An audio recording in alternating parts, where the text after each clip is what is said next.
Hello guys, आज है IED का वीडियो नंबर 3 और आज की इस वीडियो में हम लोग कवर करेंगे फॉरेन ट्रेड के कंडीशन को ड्यूरिंग ब्रिटिश रूल। हम लोग जानते हैं कि India has been recognised an important trading nation during और बिफोर ना बिफोर ब्रिटिश रूल। बट जैसे ब्रिटिश रूल चलने लगा हमारा तो बंटाधार हुआ। तो इस चीज को हम लोगों को क्लियर करना है इस वीडियो में। देखो, अगर बात करें फॉरेन ट्रेड की तो फॉरेन ट्रेड मतलब एक्सपोर्ट और इंपोर्ट। ये तुम लोग अच्छे तरीके से जानते हो कि एक्सपोर्ट क्या है, इंपोर्ट क्या है। ठीक है। अब ब्रिटिश की नजर हमारे ऊपर पड़ी क्योंकि ब्रिटिशर्स ने हमारे एग्रीकल्चर सेक्टर और इंडस्ट्रियल सेक्टर का तो बंटाधार किया, बर्बाद किया। क्यों? अब हमारा हैंडीक्राफ्ट जो इंडस्ट्री था वो कितना प्रचलित था ऑल ओवर द वर्ल्ड, वो तुम लोग भी जानते हो। ठीक है। और सोने की चिड़िया कहीं जाती थी तो वो नजर हमारे ऊपर थी और उसको बर्बाद करना था। तो भाई फॉरेन ट्रेड के पॉलिसी को क्यों ना बर्बाद करे, ब्रिटिशर्स ने तो सोच लिया था। तो उन्होंने क्या किया, उन्होंने कुछ डिस्क्रिमिनेटिव पॉलिसीज बनाई और कुछ रेस्ट्रिक्टिव पॉलिसी रख दिया इंडिया के फॉरेन ट्रेड के ऊपर। ठीक है।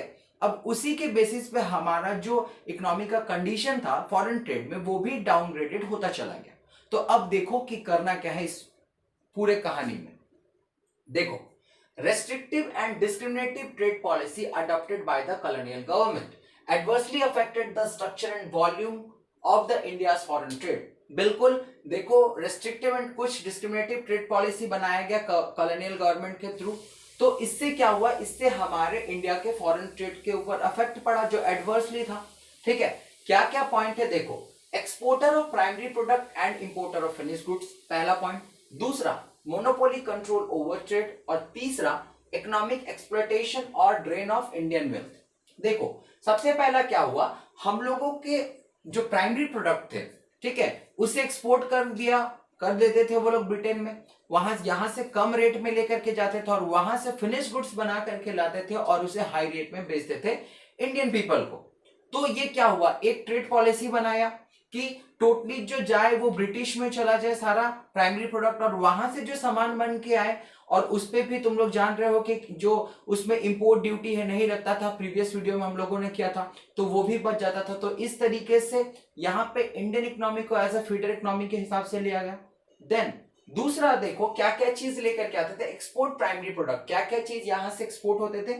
देखो, रॉ सिल्क, कॉटन, वुल, इंडिगो, जूट्स एक्सेट्रा यहां से चले जाते थे। और वहां से क्या क्या बन करके आते थे, रॉ सिल्क, कॉटन और वुल से कपड़े बन करके आते थे। ये सारे चीज कपड़ा बनाने के लिए होता था। और कुछ कैपिटल गुड्स मतलब कुछ कुछ मशीनरीज आते थे जो इंडिया में हाई रेट में दिया जाता था, क्योंकि इंडिया के जो प्लांट एंड मशीनरी थे, जो कैपिटल गुड्स इंडस्ट्री थे, उसमें गवर्नमेंट पैसा ही नहीं लगा रही थी, तो उनको अल्टीमेटली इंपोर्ट करना पड़ रहा था।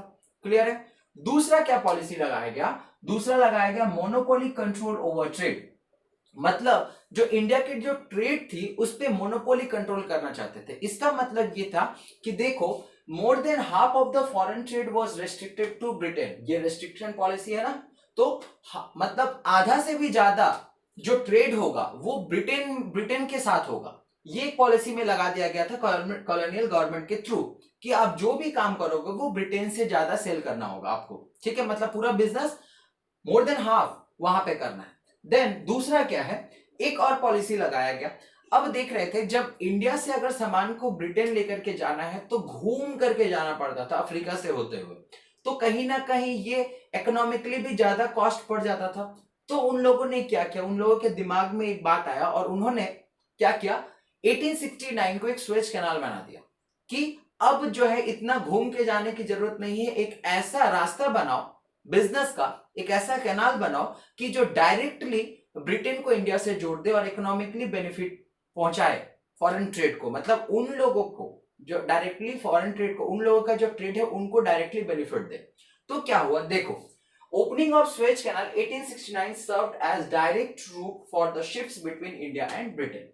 देखो, मोनोपोली करना था, एक तो वहां हाफ से ज्यादा सामान को वहां पे बेच देते थे, मतलब ब्रिटेन में लेके चले जाते थे, और बाकी रेस्ट किससे बेचते थे, वही इसराइल से बेचते थे, श्रीलंका से बेचते थे, इन सब लोगों को चाइना से ट्रेड करते थे, बचा कुचा।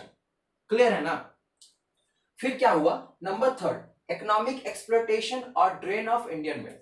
ठीक है, हम लोगों को यहां से जो एक्सपोर्ट करते थे वहां से पैसा आता था, जो भी सरप्लस पैसा बनता था अब वो लोग क्या करते थे, वो लोग अपने हमारे डेवलपमेंट में नहीं करते थे, वो लोग अपने ही काम में उस पैसे को लगा लेते थे। मतलब जो इकोनॉमिक एक्सप्लॉयटेशन, हमारा जो सरप्लस था उसको एक्सप्लॉइट करते थे, या इनडायरेक्टली बोलो तो ड्रेन ऑफ इंडियन वेल्थ, मतलब इंडिया के पैसे को पानी में बर्बाद करते थे। कैसे? देखो, to make payment for expenses incurred by an office setup by colonial government. अच्छा, अगर जो कॉलोनियल गवर्नमेंट जो ऑफिस सेटअप करते थे ना इंडिया में, तो वो उन्हीं पैसे से, वही सरप्लस पैसे से वो पैसा लगाते थे। ठीक है।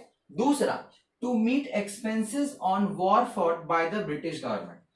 अगर ब्रिटिश गवर्नमेंट कोई झगड़ा करती है, मतलब उस समय कोई झगड़ा होता था, तो जो भी खर्च होता था ना, तो उस पैसे से, उस सरप्लस, हमारे सरप्लस पैसे से वो उसमें इन्वेस्ट करते थे कि भाई हम लोग सेफ रखें। मतलब हम लोग नहीं, ब्रिटिशर्स, वो अपना जो मतलब वॉर फॉर एक्सपेंसेस था वो उससे सेट ऑफ कर देते थे। क्लियर है। नेक्स्ट क्या है? To import invisible items. ऐसे सामान पे पैसा इन्वेस्ट करते थे जो हम लोगों को दिखता नहीं था। अगर दिखता तो इकोनॉमी का बेनिफिट होता, बट ऐसे सामान में तो इन्वेस्ट करना नहीं था ना उन लोगों को, क्योंकि उनका मेन ऑब्जेक्टिव तो इंडिया में शासन करना था, इंडिया की इकोनॉमी को डेवलप करना थोड़ी था। ठीक है। तो बस इस तरीके से वो फॉरेन ट्रेड को, हमारा मतलब हमारे इकोनॉमी के फॉरेन ट्रेड को कॉलोनियल गवर्नमेंट, या बोलो तो ब्रिटिश रूल के समय, इस तरीके से कंडीशन में रखा गया था। हम लोगों ने एग्रीकल्चर सेक्टर के कंडीशन, इंडस्ट्रियल सेक्टर के कंडीशन और फॉरेन ट्रेड के कंडीशन को देखा। अब ओवरऑल ये सारे कंडीशन एक चीज को डायरेक्टली अफेक्ट करते हैं, जो है पॉपुलेशन, और जिसको टेक्निकलिटी में हम लोग बोलते हैं डेमोग्राफिक कंडीशन। तो इसमें अब क्लियर करना है कि ड्यूरिंग द ब्रिटिश रूल हमारा जो डेमोग्राफिक कंडीशन था, मतलब वेरियस एस्पेक्ट ऑफ पॉपुलेशन का जो कंडीशन था वो कैसा था। तो देखो, demographic condition, various aspect of population इसको हम लोग बोलते हैं। It exhibit all the feature of stagnant and backward Indian economy. मतलब ये टोटली दिखा दिया कि किस तरीके से हमारा जो इंडियन इकोनॉमी का जो कंडीशन था वो स्टैग्नेंट था और टोटली बैकवर्ड था, क्योंकि अल्टीमेटली किसी भी इकोनॉमी का कंडीशन उसके उसमें रहने वाले पीपल के हिसाब से ही दिखाया जाता है कि उनके कंडीशन कैसे हैं। तो पॉपुलेशन की बात हो जा रही है। क्लियर है। तो देखो, सबसे पहला फर्स्ट ऑफिशियल सेंसस, अब इसको पता कैसे चलेगा ये जानना पड़ेगा। तो हमारा ये जो ऑफिशियल सेंसस, सबसे पहला, ये 1 मार्क्स के क्वेश्चन में देखने को मिल सकती है। फर्स्ट ऑफिशियल जो हमारा सेंसस हुआ वो 1881 को देखने को मिला। देन वहां से ही डिसाइड हो गया कि टोटली जो डेमोग्राफिक, मतलब जो पॉपुलेशन सेंसस जो होगा वो 10 ईयर के बाद हमेशा वो सेंसस कैलकुलेट करेगी। क्लियर है। तो उसके बाद ये ऐसा चलते गया। देन 1921 आया।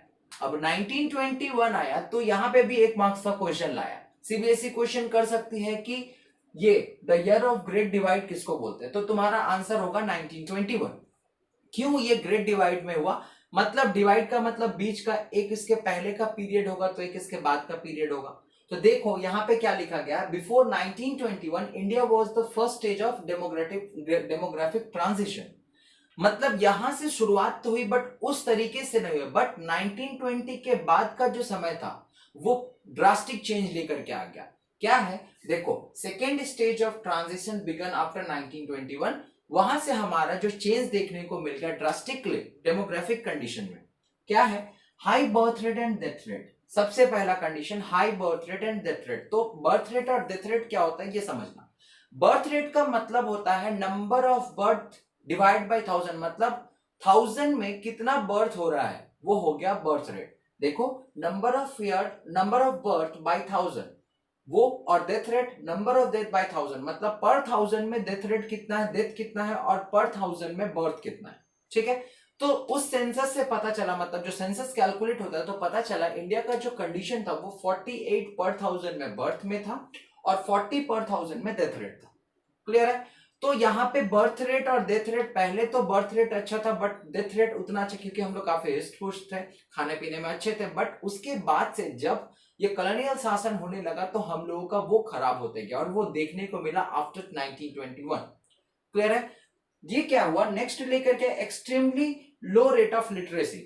जो एजुकेशनल फैक्टर्स थी उसमें भी हम लोग अच्छे नहीं थे।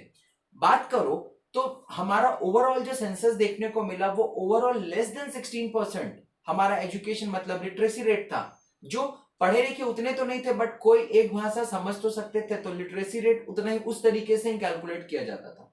तो देखो ओवरऑल लेस देन 60%, 16% हमारा लिटरेसी रेट था, जिसमें अगर फीमेल की बात की जाए तो वो नेग्लिजिबल अमाउंट में थी, जो लेस देन 7%। सोच रहे हो 16 में तो ओवरऑल था, but less than 7% female literacy rate.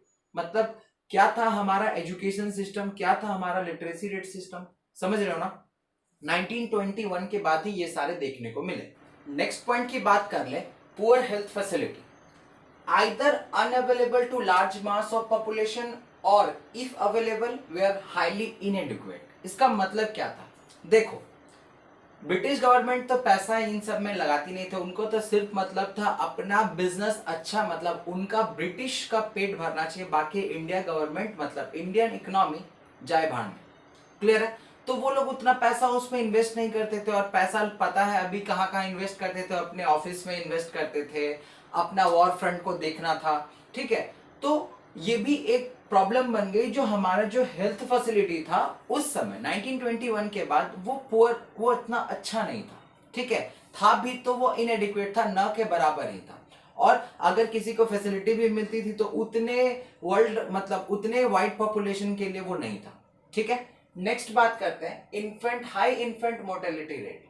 Infant mortality rate का मतलब क्या है, मतलब अगर बोले तो नवजात बच्चों की जो मृत्यु दर थी वो पर 1000 में कितनी थी, पर 1000 के बर्थ में कितनी थी। देखो death reaching 1 year of age, उनका ईयर 1 साल नहीं हुआ, उनके पहले उनका डेथ हो गया, तो इसे हम लोग बोलते हैं infant mortality rate divided by 1000 leaves birth in year. उस समय में 218 पर 1000, मतलब 1000 में 218 का डेथ हो जाता था बच्चों का, इन्फेंट बच्चों का। ठीक है, बट अगर कंपैरिजन किया जाए 2011 के सेंसस से, तो वो अब हो गया है 44 पर 1000। सोच रहे हो कितना चेंजेस था उस तब में और अब में।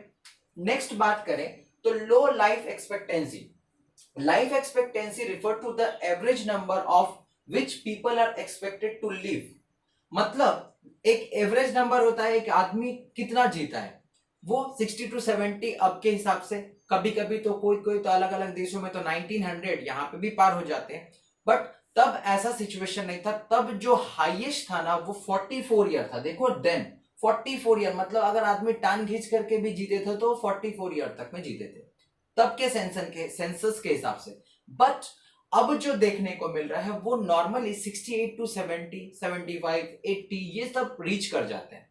तो तब का सिचुएशन और अब के सिचुएशन में यहाँ पे कंपैरिजन देख सकते हो। नेक्स्ट बात करते हैं वाइड स्प्रेड पॉवर्टी। मतलब standard of living of common people in India was very low. तब जो स्टैंडर्ड ऑफ लिविंग था, उनका जो रोज का जो था स्टैंडर्ड ऑफ लिविंग, वो काफी पुअर लेवल पे था, बहुत लो लेवल पे था, जिसके कारण वाइड स्प्रेड पॉवर्टी देखने को मिल रही थी इंडियन इकोनॉमी में। तो ओवरऑल ये जो डेमोक्रेटिक बोल रहा था, डेमोग्राफिक कंडीशन था, वो ब्रिटिश रूल के समय बहुत ड्रास्टिक हो गया था। हमारा पॉपुलेशन का जो कंडीशन था वो बहुत देखने मतलब बहुत अजीब हो गया था।